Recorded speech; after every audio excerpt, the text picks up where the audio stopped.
accept this award not for myself, but on behalf of all the human rights defenders around the world who don't know the meaning of being yellow. There are people who stand up to government oppression, face imprisonment and torture and death for basic rights which most of us are lucky enough to take for granted. I want to tell you a little bit about Speak Truth to Power and how I came to write the book. When I was a sophomore in college, 1981, those of you who do math, that means I'm now 47. But when I was a sophomore in college, I took an internship at Amnesty International in Washington, D.C. And I was investigating and documenting cases of abuse against refugees from El Salvador by U.S. immigration officials. And I was horrified to learn about how my government was treating people who are the most impoverished, who were fleeing to our country in order to escape from death squads. And we were treating the most destitute with disdain.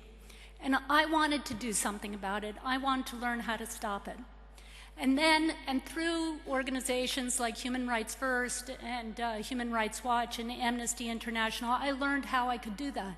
And I learned that I was lucky, blessed, to be living in a country born of revolution, where institutions are capable of change because of citizen activism. But at the same time, I also started working with people around the world who, like me, were trying to change the course of events in their countries. Solidarity activists in Poland, anti-apartheid activists in South Africa, the mothers of the disappeared in El Salvador. And from them, I was so moved by their commitment that I devoted my life to human rights work. At that time, Pinochet ruled in Chile. And Latin America was, there were military dictatorships throughout Latin America. Today, the only military dictator left standing is Castro in Cuba. At that time, communism dominated Eastern Europe. Today, there's no communism left in Eastern Europe. At that time, South Africa was under the worst part of apartheid rule, the cruelest part of apartheid rule. Today, South Africa has had successive governments freely voted by a majority of their people. And at the time, women's rights were not even on the international agenda.